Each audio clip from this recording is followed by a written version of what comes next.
श्रोता बंधुओं, हमारी YouTube चैनल में स्वागत है। मित्रों, जब जब धरती पर पाप बढ़ा है, तब तब भगवान विष्णु ने कोई ना कोई अवतार अवश्य लिया है। मित्रों, भगवान विष्णु के अब तक के 9 अवतार का अवतरण इस धरती पर हो चुका है। हिंदू पुराणों और धर्म ग्रंथों के अनुसार भगवान विष्णु का 10वां अवतार कल्कि अवतार के रूप में कलयुग में जन्म लेगा। वही कलयुग में कल्कि अवतार की प्रतीक्षा में आज भी 7 महापुरुष जी रहे हैं। इस वीडियो में बताएंगे कि वो 7 चिरंजीवी कल्कि अवतार से कब और कहां मिलेंगे। अंत तक बने रहिएगा। बजरंगबली। इस दिव्य महापुरुषों के लिस्ट में सबसे पहला नाम चिरंजीवी महापुरुष राम भक्त हनुमान जी का नाम आता है। हनुमान जी को माता सीता ने चिरंजीवी होने का आशीर्वाद दिया था और भगवान श्री राम से बजरंगबली को कलयुग के अंत तक धर्म और राम कथा प्रचार करने का आज्ञा मिला था। हनुमान जी के जीवित होने का प्रमाण आज भी कई स्थानों पर मिलते हैं। महाभारत की वन पर्व अध्याय 151 के अनुसार एक बार भीम द्रौपदी के लिए फूल लाने गंधमादन पर्वत जा रहे थे। तभी उनकी मुलाकात राम भक्त हनुमान से जी से हुई थी। कहा यह भी जाता है हर 41 साल में हनुमान जी श्रीलंका के मातम कबीले में ब्रह्म ज्ञान देने आते हैं। जब कलयुग के अंत का समय आएगा और पाप की सीमा बढ़ जाएगी, तब भगवान कल्कि इस पृथ्वी पर अवतरित होंगे। तब बजरंगबली एक बार फिर से भगवान कल्कि के रूप में श्री राम जी के दर्शन करेंगे और तब श्री राम द्वारा दिए गए उन वचनों कार्यकाल भी पूरा हो जाएगा। परशुराम। चिरंजीवी महापुरुषों की गणना में परशुराम जी का भी नाम आता है। परशुराम जी भगवान विष्णु के 6ठे अवतार हैं। चिरंजीवी होने के चलते उनका प्रमाण महाभारत काल में भी देखे गए थे। आपको बता दें कि परशुराम जी पितामह भीष्म, कर्ण और गुरु द्रोणाचार्य के गुरु भी थे। पौराणिक कथाओं के मुताबिक भगवान कल्कि के गुरु भी परशुराम की ही होंगे। महाभारत काल में भी उनका निवास महेंद्रगिरी पर्वत पर ही था और आज कलयुग में भी इसी पर्वत पर तपस्या करते हुए कल्कि अवतार की प्रतीक्षा कर रहे हैं। अगले महापुरुष राजा बलि। राजा बलि श्री हरि भक्त प्रहलाद के वंशज थे।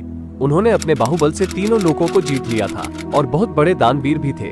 पौराणिक कथाओं की माने तो भगवान विष्णु ने राजा बलि के घमंड को तोड़ने के लिए वामन अवतार लिया था। एक बार श्री हरि राजा बलि की यज्ञ में शामिल हुए। यज्ञ के दौरान सभी ब्राह्मण अपने लिए राजा बलि से कुछ ना कुछ दान मांग रहे थे, जो कि राजा बलि उन्हें दे भी रहे थे। तब 52 देवता की बारी आई तो राजा बलि से 3 पग भूमि मांग ली। तब राजा बलि और उपस्थित सभी ब्राह्मण उन पर हंस पड़े। राजा बलि ने कहा कि आप अपने छोटे छोटे पैरों से कितनी जमीन आ पाएंगे और कुछ मांग लो, लेकिन 52 देवता अपनी मांग पर अड़े रहे। तब राजा बलि ने कहा, जहां आप चाहो वहां से 3 पग भूमि नाप कर ले लो। तब 52 देवता ने अपना विराट रूप धारण कर लिया। एक पग में देवलोक, दूसरे अग्नि, पृथ्वी और पाताल नाप दिया। तीसरा में बोले, हे राजन, अब तीसरा पैर से क्या नापे। राजा बलि ने अपना सर आगे कर दिया और 52 देवता ने अपना पैर राजा बलि के सिर पर रखकर उन्हें पाताल लोक भेज दिया और उन्हें सुतल लोक में बसा दिया, जहां वो आज भी अपनी मुक्ति के लिए कल्कि अवतार की प्रतीक्षा कर रहे हैं। अगला है विभीषण। चौथे महापुरुष लंका के राजा रावण के छोटे भाई विभीषण भगवान श्री राम के अनन्य भक्त थे। जब लंकापति रावण माता सीता का हरण कर लिया था, तब विभीषण अपने भाई रावण को काफी समझाए भगवान राम से दुश्मनी ना ले।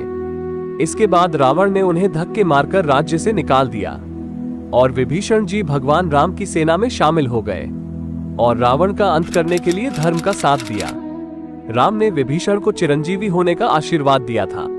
आज की युग यानी कलयुग के अंत तक विभीषण जीवित रहेंगे। विभीषण के जीवित होने के प्रमाण रामायण काल के बाद महाभारत काल में भी मिले थे। युधिष्ठिर की राजसी यज्ञ के दौरान सहदेव और विभीषण की मुलाकात हुई थी। कलयुग में विभीषण कहाँ है, इसका कोई जानकारी नहीं है, लेकिन ये जरूर पता है कि उनका कलयुग में श्री हरि विष्णु के अवतार कल्कि भगवान से मिलने का लक्ष्य है। अश्वत्थामा।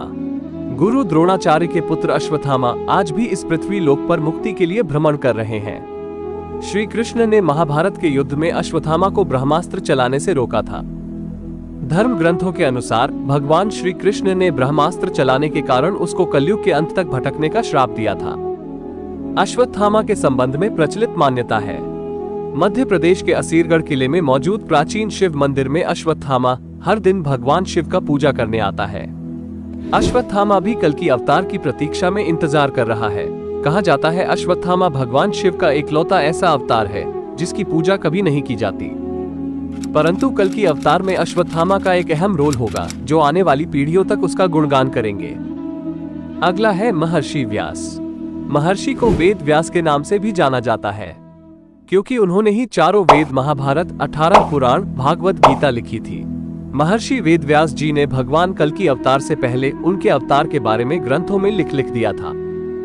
महर्षि वेद व्यास बहुत बड़े तपस्वी होने के कारण आज भी कलयुग में भगवान कल्कि के दर्शन करने के लिए तपस्या में लीन होकर प्रतीक्षा कर रहे हैं। अगला है कृपाचार्य।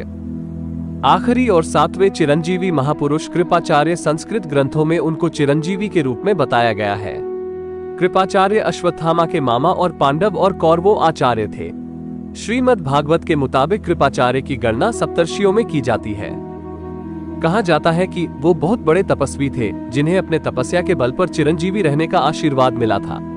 वहीं कुछ लोगों का मानना है उनकी निष्पक्षता के आधार पर उन्हें चिरंजीवी रहने का वरदान मिला था। कलयुग में कृपाचार्य अधर्म नाश करने में कल्कि अवतार मदद करेंगे। आपने देखा कि कलयुग में भगवान विष्णु के अवतार कल्कि से कब और कहां मिलेंगे। आज के लिए इतना ही, मिलते हैं नए वीडियो में नए ज्ञान के साथ। जय श्री हरि विष्णु।